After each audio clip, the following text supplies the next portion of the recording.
ang batang Wembanyama ay may gusto ring iparating sa kanyang iniidolo na kung makamandag ang Durantula, meron siyang baon na anti-tetano.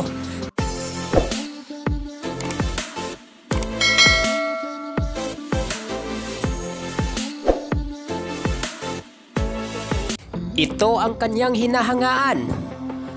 At ito naman ang humahanga.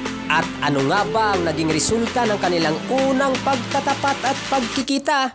Kaya ating titimbangin ngayon at pupulsuhan kung matatalas na nga ba ang mga galamay ng batang Wembanyama upang laslasin ang mga sapot ng kanyang itinuturing na idolong Durantula.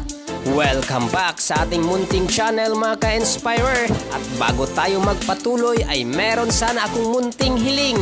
Papindot po sana ang notification bell at subscribe button. Palike and share na rin po. Maraming salamat. Isang salampak ang pambungad ni Durant sa una nilang tapatan ni Victor Wembanyama. At sinundan niya ng steal mula sa malagkit na mga sapot ng depensa na may bansag na Durantula na parang may gustong ipaabot o ibig ipabatid si Durant sa batang Wembanyama. Ito ang intense at exciting na laban ni Kevin Durant sa batang mandirigma ngayon at future superstar na si Victor Wembanyama. Ang unang pagtatagpo ng isang 19 years old na sumusubok na pakinangin ang kanyang karera at ang natatangin niyang hinahangaan na may bansag na Durantula.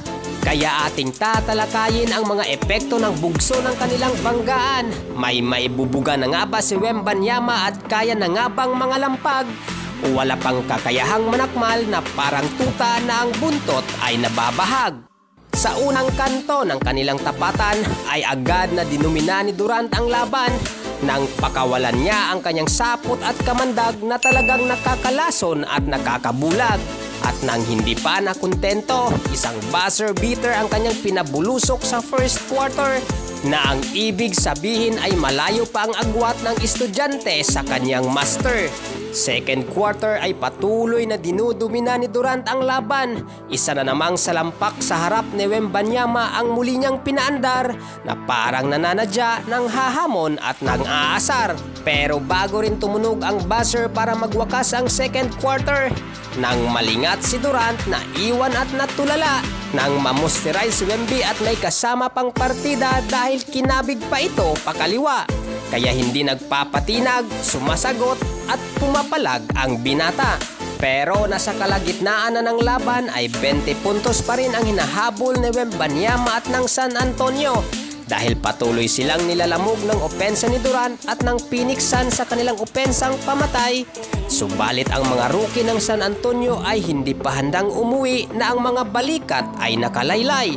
Dahil pagsapit ng fourth quarter ay unti-unti silang nabuhay na kahit mga rookie pa at mga baguhan, kaya din nilang manakmal at mangatay. Unti-unting nakadikit ang Spurs sa kanilang pagpupursigi at pagtutulungan. Ngunit hindi pumayag si Durant na matapyas ang kalamangan. At sa kanyang matinding kamandag at sapot na malalagkit, nais niyang ipabatid na hindi sila maiisahan ng mga bubwit. Pero sa huling minuto ng kanilang laban, ang batang Wembanyama ay may gusto ring iparating sa kanyang iniidolo na kung makamandag ang Durantula, meron siyang baon na anti-tetano. Dahil sa mga nalalabing segundo, may natitira pa palang alas ang binatilyo. At bago tumunog ang silbato, San Antonio ang nakakalabit ng gatilyo. Kaya ang resulta ng kanilang unang paghaharap ay nanaig ang humahanga.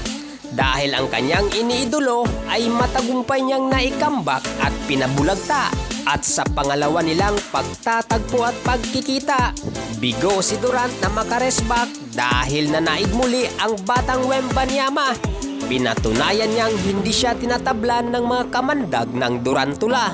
Kaya isang malaking banta si Victor Wembanyama sa liga dahil kung ito ay tuluyan ng mahinog pa at mahasa, tiyak na magiging malaking konsumisyon ito sa mga kalaban dahil siguradong siya ang pupulbos ng mga small ball lineup at maaaring siya rin ang magpapabago ng mukha ng liga sa hinaharap. Ito po ang Inspire and Sports PH, kwento at balitang basketball ang hatid na nag-iiwan ng kasabihang lahat tayo ay may iniidolo sa buhay at hindi malabo na maaabot rin natin ang kanilang katayuan, tagumpay at husay sa pamamagitan ng tiyaga, tamang gabay at disiplina sa buhay.